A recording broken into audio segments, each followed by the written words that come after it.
En la Biblia nosotros tenemos precisamente, y por eso es que quise poner ahí a la estatua de Daniel 2, porque encontramos que los eventos históricos son descritos de manera simbólica y van en una secuencia que va desde el tiempo del profeta, que era aquí, hasta el tiempo de la segunda venida de Jesucristo, que es la roca que cae a los pies de la estatua y que la reduce a polvo, y que establece el reino de Dios simbólicamente representado por un monte que llena toda la tierra. Entonces, la interpretación histórica de las profecías ha sido la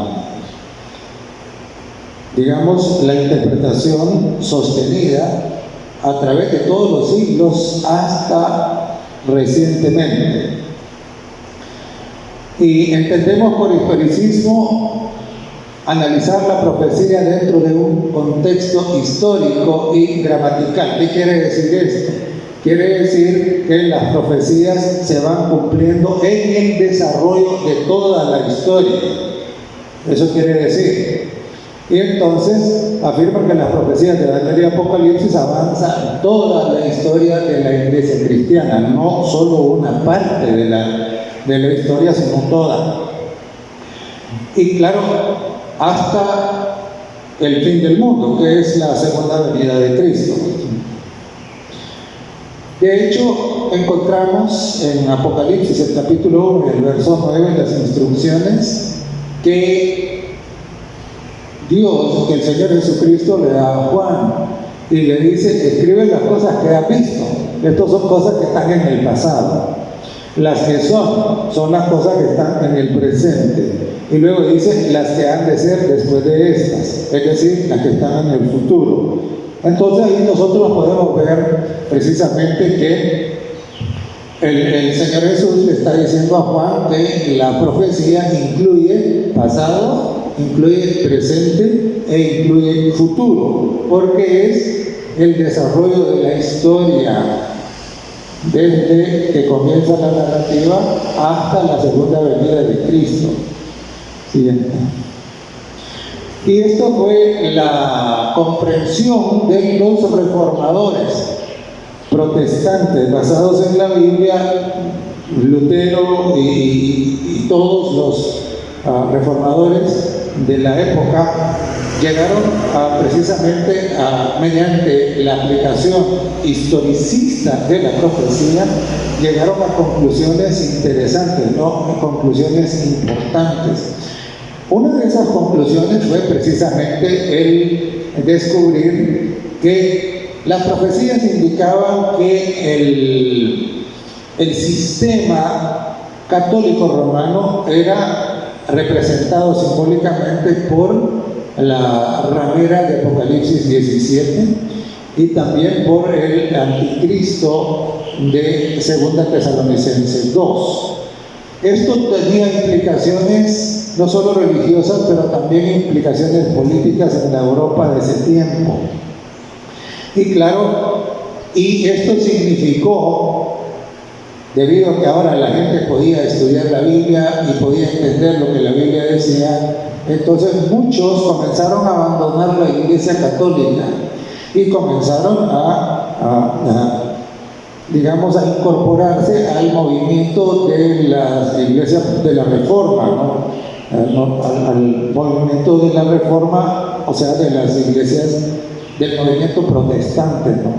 Entonces, esto significó una gran preocupación precisamente para el papado, para el obispo de Roma y toda su gente, porque claro, estaban perdiendo bastante de su poder que habían mantenido por miles de años desde que aparece el catolicismo romano.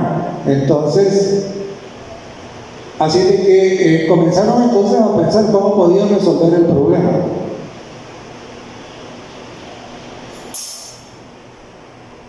Claro, los reformadores entendieron que la ramera de Apocalipsis 17 era precisamente el sistema católico, ¿verdad? Con todas sus enseñanzas, que son una mezcla de doctrinas de diferentes religiones mezcladas con cristianismo. Y claro, y con un apartamiento o distanciamiento de la doctrina pura que establece la palabra de Dios. Recordemos que una de las banderas de lucha de la Reforma Protestante era sola escritura, ¿no? Es decir, que toda la doctrina, toda la creencia, toda la fe debía estar establecida solamente en lo que la Biblia dice, y que solamente y solo Cristo. Entonces, sin embargo, este sistema religioso enseñaba muchas otras cosas que no tenían ningún respaldo en la Biblia. Así de que, claro, llegaron a la conclusión, que entendemos es la conclusión correcta, ¿verdad? Que este sistema simbólicamente en Apocalipsis es representado por la mujer vestida de púrpura, con una copa en la mano de Apocalipsis 17, y que también es el mismo sistema representado en 2 Tesalonicenses 2 por el anticristo, ¿sí?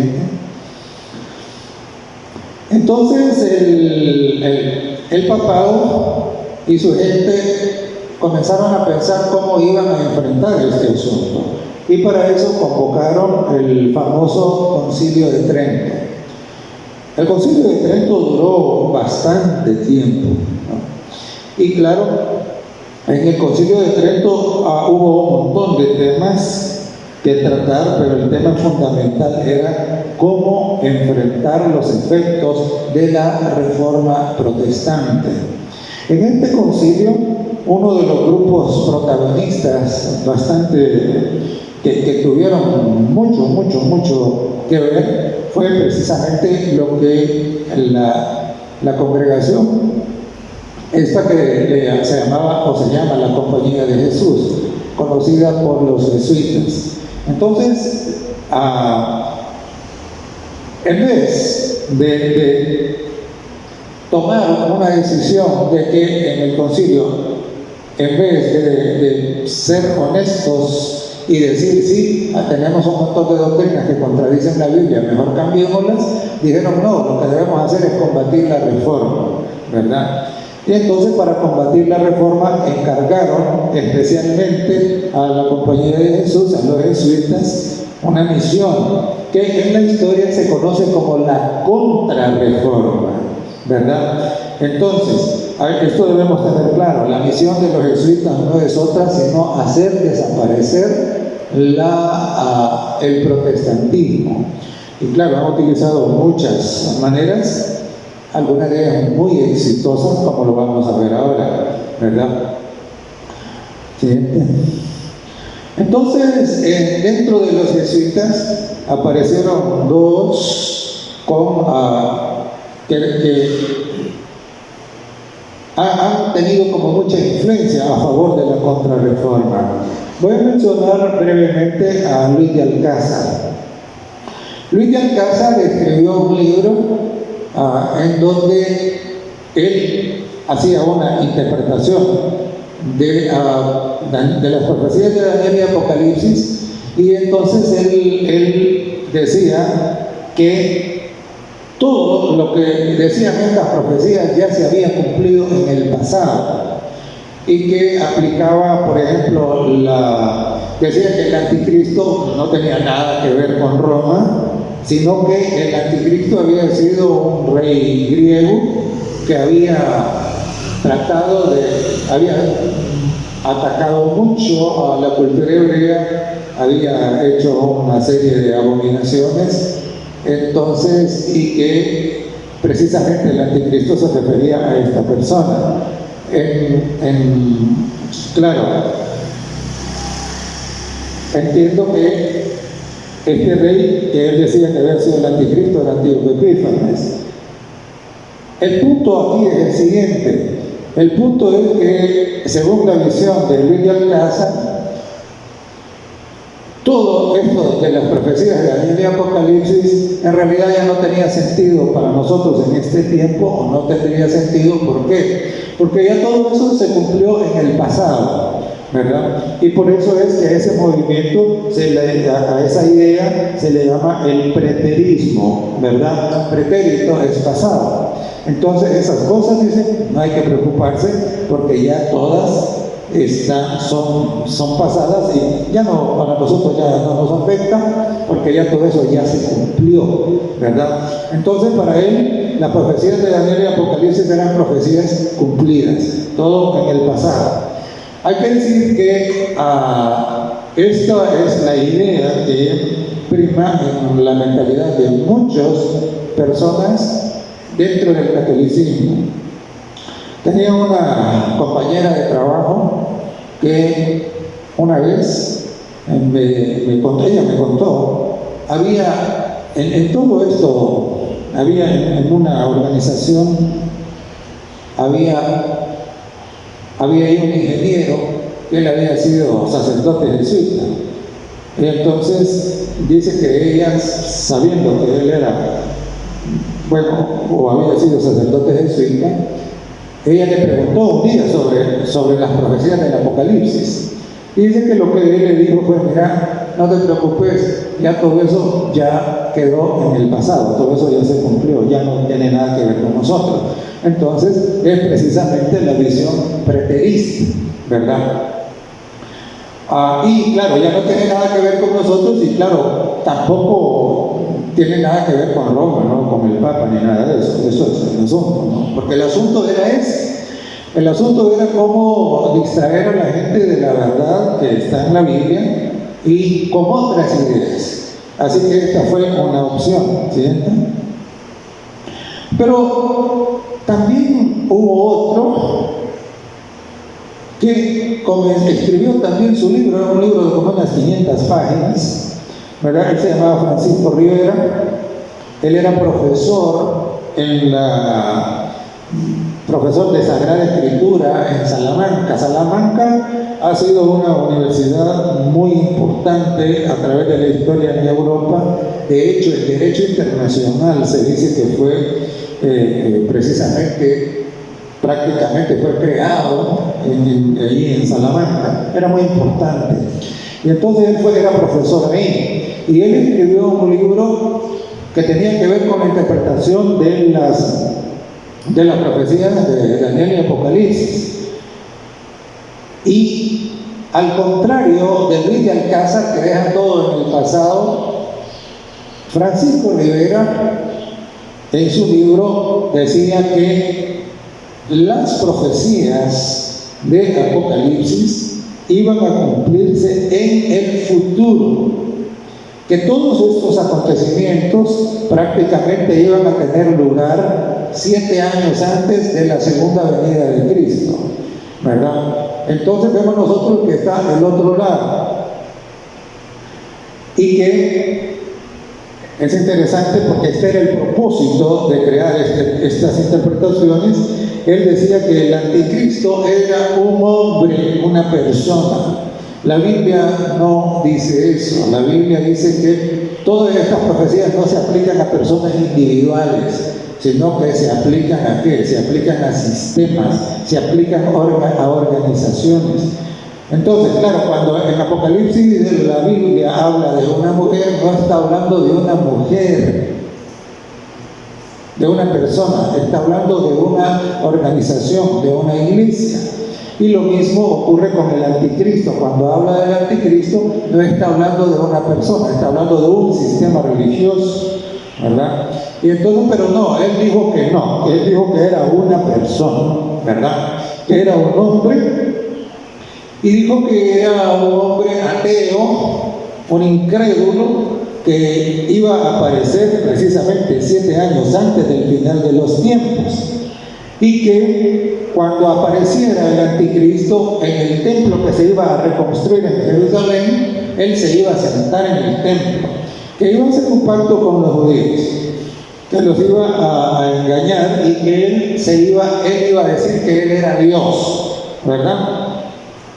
Que perseguiría y blasfemaría a los santos, y que haría guerra en contra de la religión cristiana. Es interesante porque él lo que está diciendo es que va a venir ese individuo y que ese va a cumplir todo lo que se dice que haría el anticristo, ¿verdad? En el futuro. Obviamente eso le limpiaba o le lavaba la cara, digamos, al sistema religioso que tiene su centro en Roma, ¿no? Si eso era cierto, entonces ahí Roma no tenía nada que ver. Y claro, al final, y decía de que los 1260 días eran literales, es decir, que eso no era más de 3 años y medio. Así es de que el punto era que la gente abandonara la creencia, la interpretación histórica correcta que habían hecho los reformadores protestantes. Ahora, Francisco Rivera era muy bueno para escribir, era muy inteligente, pero no era un buen orador.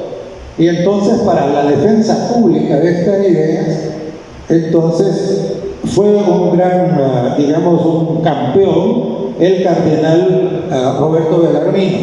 Bellarmino era un buen polemista, era un buen orador, y él escribió una serie de conferencias en donde él, afirmando algunos detalles, en realidad lo que presentaba era el mensaje de Francisco Rivera, es decir, futurismo puro y duro, ¿verdad? Porque claro, ahora habían hallado una interpretación que dejaba inocente al culpable, ¿verdad? Dejaba inocente al culpable. Entonces decía, no, entonces ahora el anticristo va a aparecer y entonces no tiene nada que ver con Roma, ¿verdad? Sino que es allá en Israel, entonces con el templo que va a construir, ahí se va a sentar y ahí va a hacer todos estos desastres, ¿verdad?, que se le atribuyen precisamente al verdadero anticristo.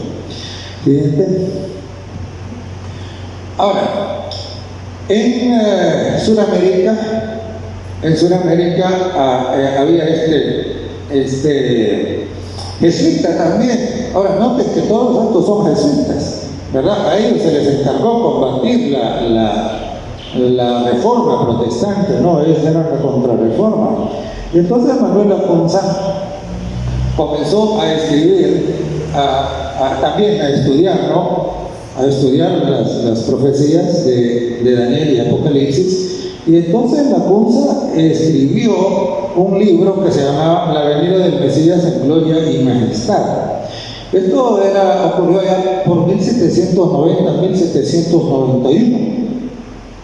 Pero es interesante porque, como claro, ¿no?, en ese tiempo los jesuitas habían sido expulsados, y entonces él era en Sudamérica, vivía en Chile, y le tocó, bueno, como iban a ser expulsados de los países en donde estaban, él se fue para Italia. Pasó momentos no muy cómodos en Italia, y entonces, y él terminó de escribir su libro, pero al escribirlo, él no lo firmó con su verdadero nombre, sino que él se puso un seudónimo. Entonces, el seudónimo que él se puso era Juan Josafat Ben Ezra. Y entonces él hacía creer a la gente de que ese era un nombre judío, ¿no? Ben Ezra. Entonces él hacía creer a la gente de que era un judío, un rabino judío que se había convertido al cristianismo, porque él sabía de que su libro no recibiría importancia entre los protestantes si sabía que era un libro católico y jesuita. Y entonces él oculta esto poniéndose un nombre un nombre judío y asumiendo que él era un rabino judío, y entonces convertido al cristianismo. Entonces, claro, ahora noten ustedes, era más fácil de que los protestantes ahora le pusieran atención a su libro, ¿no? Porque lo distanciaba, digamos, lo disfrazaba de que no era un asunto católico, sino que era la de un converso, de un judío converso al cristianismo. Y claro, el libro pasó mucho tiempo y es interesante porque parece que lo engañaron los mismos suyos también, porque por un tiempo el libro que él escribió, la Inquisición lo prohibió. La Inquisición lo prohibió, pero cuando él murió, el libro de Lacunza fue impreso, y claro, Lacunza escribió retomando las ideas de Francisco Rivera, esto de, ¿cómo se llama?, del futurismo, del anticristo que va a aparecer, etcétera, ¿no? Pero él le agregó una idea más. Y nosotros debemos entender que precisamente lo que creen ahora la mayoría de las iglesias evangélicas en relación con esto no fue el fruto de una sola mente humana, sino de una cadena, ¿verdad?, de instrumentos que, por supuesto, el que se opone al Señor es el que vino usando, ¿no?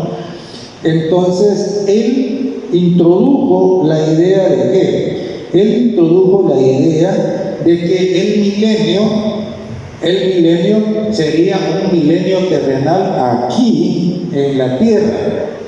Entonces que iba a ocurrir que Cristo iba a venir y iba a reinar 1000 años aquí en la tierra, ¿verdad? Algo que la Biblia no dice, ¿verdad? Algo que la Biblia no dice. O sea, en todas estas cosas que estos estaban escribiendo, nosotros vemos pues precisamente lo contrario a lo que la Biblia dice. Entonces, y que además otro ingrediente que él le puso a esta teoría fue de que el Señor Jesucristo iba a venir en dos ocasiones, en dos partes, ¿no? Que iba a venir una primera vez para raptar la iglesia y que luego iba a venir una segunda vez, ¿para qué? Para, digamos, para completar, ¿verdad?, y establecer el resto, ¿no?, ¿verdad?, de su reino.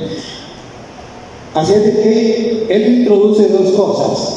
A las ideas de Rivera, él le agregó el milenio terrenal, el milenio en la tierra, y la venida de Jesús en dos partes, ¿verdad?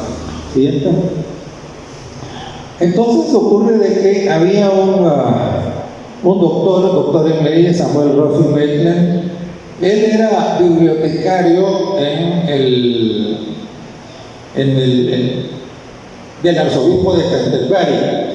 Y entonces Maitland encontró estos libros, el libro de Rivera y el libro de Lacunza, los encontró, y entonces él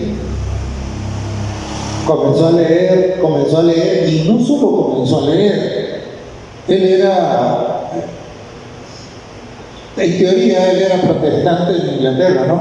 Y entonces comenzó a leer, y por lo que el libro decía, él comenzó una campaña anti-reforma, anti-protestante, en realidad. Comenzó a combatir la reforma. Entonces, primero aquellos habían puesto ya unas ideas, y se encargó de ¿qué? Se encargó de desempolvar esas ideas y comenzar a ¿qué? Y comenzar a difundirlas, ¿verdad? Comenzó a enseñar, comenzó a difundirlas. Y en ese tiempo, más o menos, estamos hablando de entre 1801 y 1890, en Inglaterra, un obispo de la iglesia anglicana que se llamaba John Henry Newman, ¿sí? John Henry Newman, él organizó un movimiento que se llamaba el movimiento de Oxford. El movimiento de Oxford, ellos, ¿qué era lo que decían? Ellos decían, no, la religión ahora está muy pasiva, muy formal, entonces necesita un reavivamiento. Pero el movimiento de Oxford tenía el propósito de que todas las religiones, todas las diferentes denominaciones protestantes se unieran en una sola y que se volvieran a incorporar a la Iglesia Católica. De hecho, este señor, después de todo este trabajo con el movimiento de Oxford, unido con Maitland, el que encontró el libro, y otro grupo, ¿no? Entonces, él públicamente renuncia a la iglesia a la que pertenecía y se pasa a la Iglesia Católica. Entonces, debido a que él había regresado a muchos grupos a la Iglesia Católica le reconoce ese trabajo y lo premia nombrándolo cardenal. Eso no es cualquier cosa, ¿no? Lo premia nombrándolo cardenal. Así es de que vemos entonces el impacto que ya está teniendo la contrarreforma, ¿verdad? Porque está poniendo en la mente de la gente ideas que distraen de Roma y estos que decían que eran protestantes ahora están regresando a Roma. De eso se trata la contrarreforma, ¿no? De eso se trata. Entonces, en Inglaterra aparece, tenemos también allá por 1792 un pastor de la iglesia presbiteriana que se llamaba Edward Irving. Ahora es interesante, ¿por qué? Porque Irving era presbiteriano, prácticamente es uno de los primeros pastores que dirigen, que estimulan, que enseñan estos comportamientos de tipo carismático. Y entonces dicen que Irving en sus reuniones precisamente era prácticamente como el nacimiento del pentecostalismo moderno, ¿no? Y claro, con esto de hablar en lenguas y con esto, y la gente, claro, a la gente se impactaba con eso. Dicen que había como mucha gente que asistía a sus reuniones. Y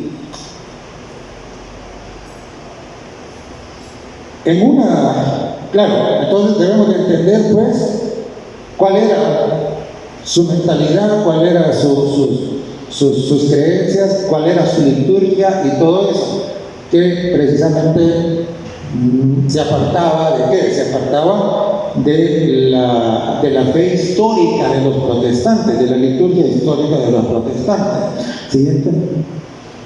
Entonces, en una reunión, porque hacían reuniones estas como hacen muchas iglesias ahora, ¿no? En donde se reúnen y dicen, ahora va a haber profecía en la iglesia, y comienzan a profetizar y decir cosas que en realidad más parece que fueran adivinación y no profecía, ¿verdad? Porque profecía es entregar un mensaje que Dios da para la iglesia en general, ¿verdad? Y entonces, en una de esas reuniones, Margaret MacDonald, que tenía por ahí por unos 15 años, comenzó, se suponía que ella tenía visiones, ¿verdad? Y en esas visiones o profecías, según ellos pensaban, entonces ella, entre medio de todo el hablar en lenguas y de todo eso, dicen que comenzó a decir rapto secreto, rapto secreto, rapto secreto. Recuerden, la Cruz había introducido la idea del rapto, pero no que era secreto. Y entonces estos le agregaron lo de qué, Entonces Irving escuchó que esta, que entonces era una muchacha, ya aquí parece que esta foto es cuando ya después. Y entonces Irving escuchó eso y entonces comenzó digo, el rapto entonces va a ser secreto. Y entonces vino él y comenzó a unir todas estas ideas y agregar la idea del rapto secreto. Es importante que entendamos que la idea del rapto secreto no vino de la Biblia. ¿Vino de dónde? Vino de una supuesta profecía, ¿verdad? En una reunión de esas, ¿verdad? Donde había todo este tipo de cosas que normalmente suelen ocurrir en una iglesia carismática o pentecostal. De ahí vino, de aquí es que vino, ¿verdad? ¿Sí? Entonces,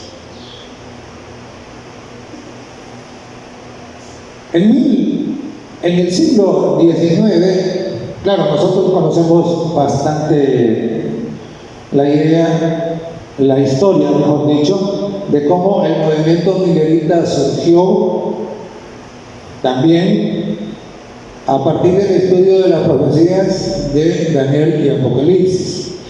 Entonces, ¿qué sucedió? Miller interpretó las fechas y el cumplimiento de los tiempos proféticos correctamente. Lo que Miller no entendió es que el santuario que sería purificado no era el planeta Tierra y no era que sería purificado por fuego, sino que el santuario era el santuario celestial que está en el cielo, porque de todas maneras aquí en la tierra santuario ya no había, ¿verdad? El santuario, el templo había sido destruido en el año 70 allá en Jerusalén por los romanos. Aquí ya no había santuario. Entonces el único santuario que estaba era el santuario celestial. En Hebreos dice claramente, ¿no?, que hay un santuario en el cielo. Y entonces Miller eso no lo entendió, pero Miller sí había llegado correctamente a las fechas basado en el historicismo. Entonces, interpretando esto, él llegó a las fechas correctas, pero llegó el 22 de octubre de 1844 en que Miller y todos sus seguidores, que eran miles, esperaban que Jesús regresase por segunda vez. Y llegó la fecha y no llegó. No llegó, ¿por qué? Porque la purificación del santuario no era la limpieza, la descontaminación de la tierra, sino que era el inicio de la purificación del santuario celestial, el inicio de lo que llamamos también el juicio investigador, el cumplimiento del Yom Kippur verdadero, cuando Jesús pasa del lugar santo donde ha estado oficiando desde que él se fue hasta 1844. Entonces él pasó del lugar santo al lugar santísimo. Pero como Jesús no vino como Miller había enseñado, entonces los chasqueados y los enemigos del movimiento millerista dijeron: el historicismo no sirve. Y entonces muchos abandonaron el historicismo. Eso favoreció para que comenzaran a escuchar estas otras ideas del futurismo o del preterismo, ¿verdad? Siguiente. Y entonces tenemos acá a Nelson Darby. Nelson Darby introduce en estas ideas que venían de Francisco Rivera, luego de Lacunza, luego de Irving y ¿cómo se llama? Y Margaret MacDonald, todas estas ideas que se venían juntando. Entonces Darby introduce algo más, retoma todo eso, pero él le agrega algo más. ¿Qué le agregó? Darby le agregó esta idea de que la historia de la humanidad, Dios en su trato con la raza humana y en el plan de redención, tiene lo que le llama dispensaciones. Es decir, en una dispensación, decía él, Dios, el plan, la manera de salvar a la gente era distinta de la dispensación siguiente. Y luego, de ahí para allá, en la otra dispensación es distinto, y así va cambiando. Y según él llegamos a la dispensación, ahora estaríamos en la dispensación de la iglesia. Y entonces lo que él iba a decir, lo que él dice es que siendo de que Dios no salva a la gente de la misma manera a través de toda la historia, sino que depende de la dispensación, así también hay partes de la Biblia que a nosotros no nos interesan mucho. ¿Por qué? Porque no corresponden a nuestra dispensación.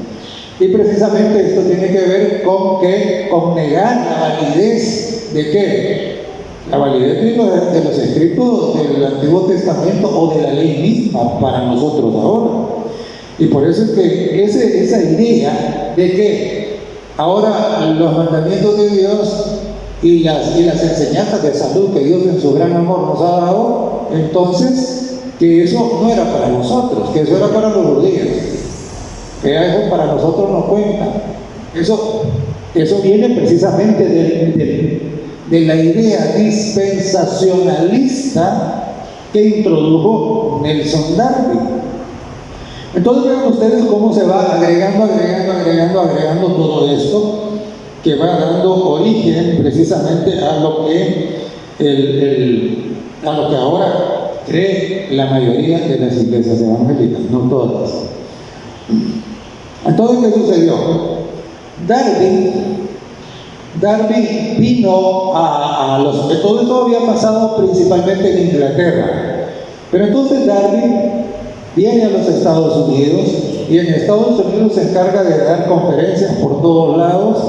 De hecho, Darby consiguió de que a algunos que tenían mucho dinero le financiaran, ¿no? Estaban impactados con sus enseñanzas, que le financiaran sus viajes y sus conferencias. Y en los Estados Unidos, Darby logró influir mucho en las comunidades de estos tres centros religiosos: el Instituto Moody, estos son el Seminario Teológico de Dallas, y este es el Instituto Bíblico de Los Ángeles, ¿verdad? Todos estos son ¿qué? Son lugares a donde iban a prepararse para pastores, ¿verdad? Y entonces, en estos lugares, los profesores que daban clases aquí y que estaban preparando a los pastores, comenzaron a enseñar estas cosas. Todo esto que venía de Rivera, todo esto, las enseñanzas jesuitas.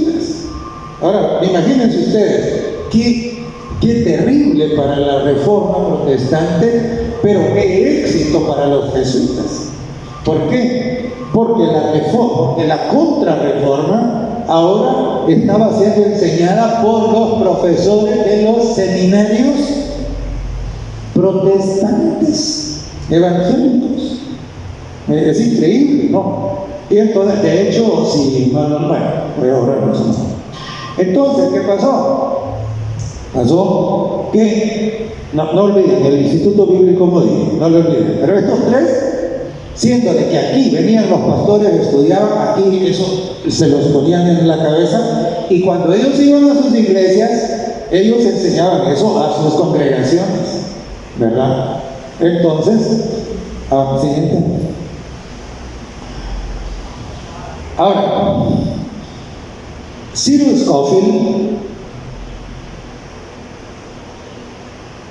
él era un abogado.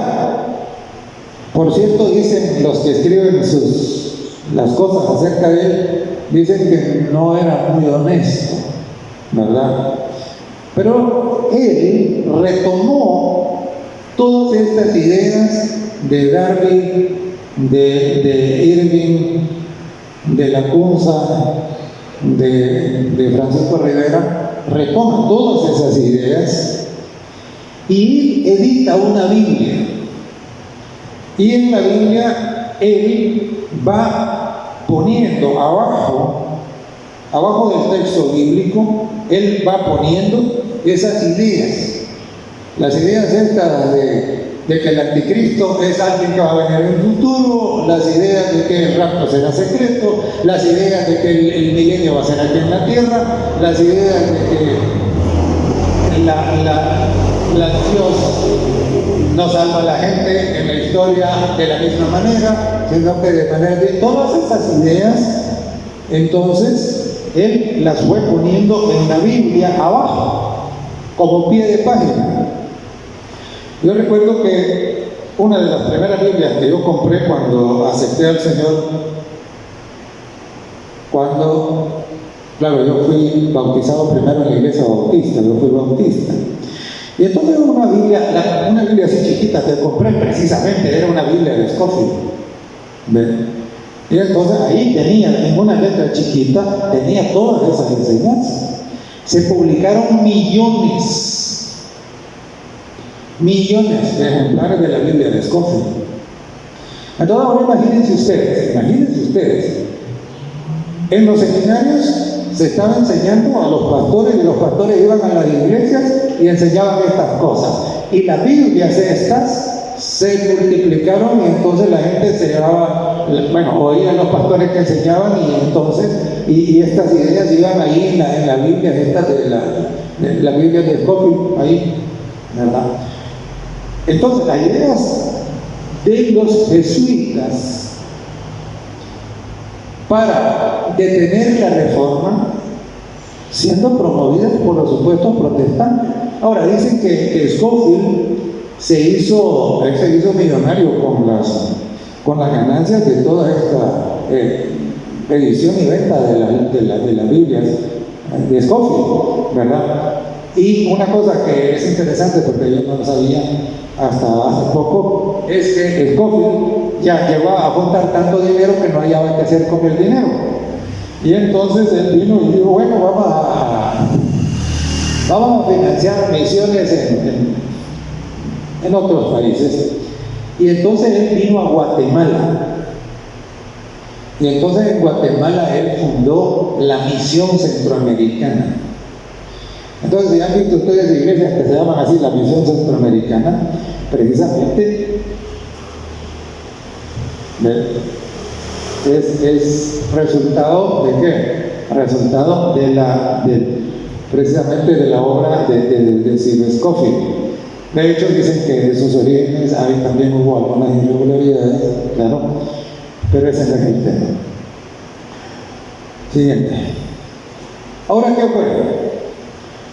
Las asambleas de Dios al inicio no era, ahorita las asambleas de Dios, según lo que dicen, los que hacen estadísticas en esto, es que las asambleas de Dios es la iglesia pentecostal más grande del mundo. Y puede ser. Cuando uno recorre el país y encuentra, y allá en los rincones más apartados, ahí suele haber una iglesia pentecostal y uno pregunta, y entonces buen número allá uno encuentra que son de las asambleas de Dios, ¿verdad? Y entonces ocurrió que las asambleas de Dios era un movimiento pequeño y ellos no tenían su propia imprenta, no tenían su propia casa editora. Y entonces, pero ellos necesitaban materiales para la escuela dominical. Y entonces, como no tenían ellos materiales para la escuela dominical, comenzaron a comprarle al Instituto Moody, por eso les dije que se acordaron, ¿no? Al Instituto Moody comenzaron a comprar el material para el estudio en la escuela dominical. Entonces, claro, precisamente las asambleas de Dios absorben estas ideas del Instituto Moody, que las había absorbido de Irving y que habían sido regadas por todos lados por Sir Scofield. Y es así como ellos, sin darse cuenta,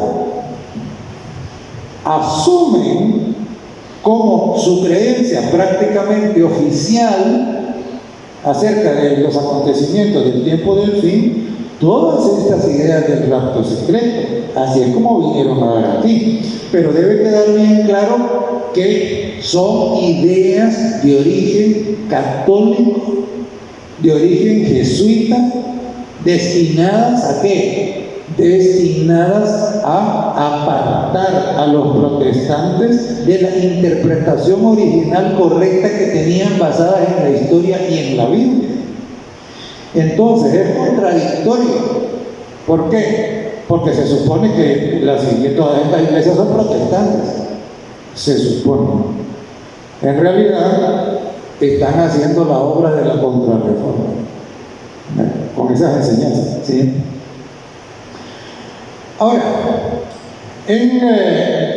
ya en el tiempo más cercano a nosotros, más moderno, hay tres que se han encargado de propagar estas ideas del rapto secreto, del dispensacionalismo y todo esto, ¿no? Todas estas ideas de origen jesuita.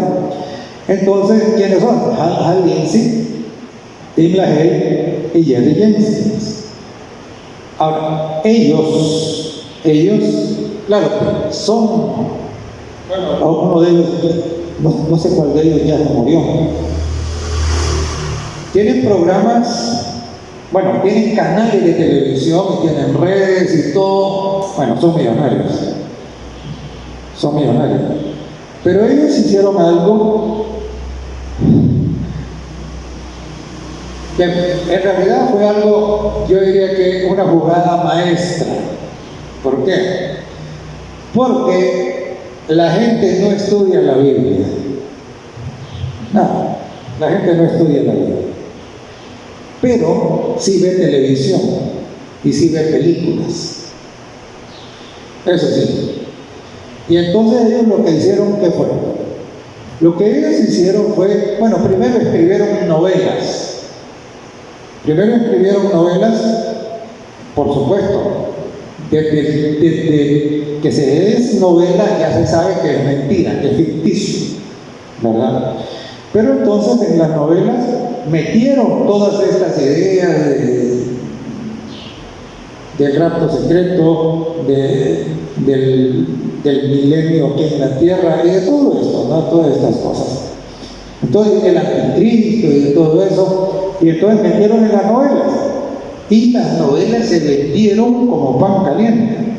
Entonces, claro, ellos ganaron mucho dinero con esto, ¿verdad? Y claro, vieron que la primera tuvo gran impacto y siguieron escribieron varias. Pero además de eso, ¿qué hicieron? Hicieron películas.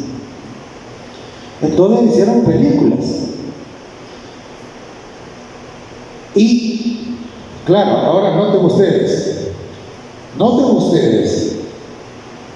¿por qué esta enseñanza ha llegado a ser aceptada por tanta gente? La gente se la ha tragado. Recuerden, primero fue metida a los seminarios para que los pastores las aprendieran y los pastores las enseñaran en sus iglesias, primero, ¿verdad? Segundo, se publicó una Biblia por millones que tenía todo esto, la de Scofield. Tercero, estos escribieron novelas e hicieron películas. Y entonces, y claro, por eso nosotros oímos ahora un montón de gente hablando del rapto secreto, hablando de que el rapto va a ser antes de la tribulación y que cuando sea la tribulación ellos ya no van a estar aquí. Una cosa que la Biblia no dice, ¿verdad? Un montón de cosas que la Biblia no dice que esta gente enseña. Y entonces, claro, por eso es que la mentalidad evangélica casi en su totalidad ha llegado ¿a qué? A creer estas ideas que fueron introducidas para destruir la verdad, para destruir la reforma. Y entonces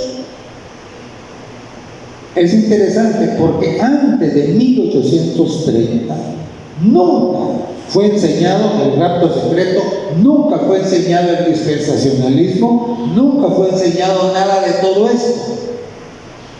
Los protestantes históricos se mantuvieron interpretando las profecías de manera correcta en el pensamiento historicista. Entonces, esto es nuevo, esto es el resultado de ¿qué? Es el resultado precisamente de esa conspiración que ha tenido mucho éxito. Si uno habla con casi cualquier persona de otra iglesia, y entonces, claro, ellos están. Y es que también les resulta agradable la idea de que van a ser llevados al cielo, raptados en secreto, antes de que se tenga la tribulación. Eso es agradable, ¿verdad?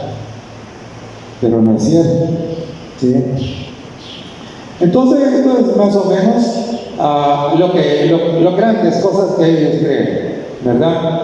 Entonces, claro, esta es una dispensación, esta es otra, y de ahí tenemos esto, ¿no? De que hay el rapto, que entre el rapto y luego la revelación, la venida gloriosa de Cristo, entonces hay un periodo de ¿qué? De tribulación, que va a durar 7 años, ¿verdad? Y que entonces habrá como una segunda oportunidad para los que no se fueron en el primer viaje, se vayan entonces en la segunda, ¿verdad? Y que entonces de ahí va a haber el reino terrenal de 1000 años de paz aquí en el cielo, en la tierra, y que ahí es donde el anticristo va a ser destruido. Entonces, tenemos ahí pues el origen de toda esta idea del rapto secreto. Precisamente viene ¿de dónde? Viene de ese acuerdo tomado en el Concilio de Trento para deshacerse de la verdad de que el sistema romano católico es representado simbólicamente en las profecías por la mujer de Apocalipsis 17 y por el anticristo de 2 Tesalonicenses, el capítulo 2. Así es de que ha sido bastante exitoso porque ha logrado engañar, como la Biblia dice, porque la Biblia dice que Dios debe beber a todas las naciones de su vino, ¿verdad? Eso es lo que dice Apocalipsis, ¿verdad? Apocalipsis 17. Entonces, claro, precisamente ese dar de beber de su vino significa hacerles tragar todas estas enseñanzas, ¿verdad? Que distraen de la realidad. Muy bien, entonces tiempo se terminó y a grandes rasgos esta es como la historia de cómo se formó toda esta idea futurista de los acontecimientos del fin. Muy bien, hermanos, ya estamos a punto de concluir el sábado, vamos a estar de pie y vamos a cantar. Y aunque todas las iglesias no tienen esa Biblia, ¿cómo la fueron metiendo todo el mundo? Por los pastores que llegan. Por los pastores. Nosotros no debemos olvidar lo siguiente. Bueno, de hecho, hay una serie de misioneros que estudiaron en Viola, que estudiaron en el Moody o en Dallas, que fueron a diferentes países, y en muchos casos esos no fueron a diferentes países a ministrar congregaciones, sino a enseñar en los institutos bíblicos. Entonces, claro, si todos estos pastores que aquí han estudiado en cualquiera de los institutos bíblicos, ahí lo que les han enseñado es esto, ¿verdad? Entonces, independientemente de que no tengan la Biblia de Scofield, independientemente de eso, en los seminarios eso es lo que les han enseñado. Y ellos han ido a todas sus congregaciones a enseñar eso, ¿verdad? Aparte de que en cualquier librería evangélica uno entra y todos estos libros de Tim LaHaye y de Jerry James King y todos esos ahí están, incluso están las películas también. Y entonces, y esto es lo que se predica también en las radios, ¿ve? Esto es lo que la gente se le ha enseñado. O sea que al final de cuentas, aunque la gente no tenga la Biblia del COVID, pero tiene todas las otras cosas que le rodean que le llevan precisamente a eso. Y aquí hay que decir una cosa que es importante, y es este hecho, ¿no? El hecho de que muy pocos han tenido la oportunidad de escuchar la verdad, la interpretación bíblica, histórica, gramatical correcta, que es lo que nosotros seguimos creyendo y aceptando. O sea, la herencia de los reformadores protestantes de la historia, esa nosotros la conservamos. Todas estas iglesias la han abandonado, ¿verdad? Para aceptar una cosa que no viene de los protestantes, sino que viene precisamente del catolicismo, ¿verdad? Entonces, ese es el asunto. El asunto es que, por decirlo de alguna manera, el enemigo no les ha lanzado una sola puerta, les ha lanzado varias, ¿verdad? Para que si no reciben este vino engañoso, por un lado lo reciban de otro,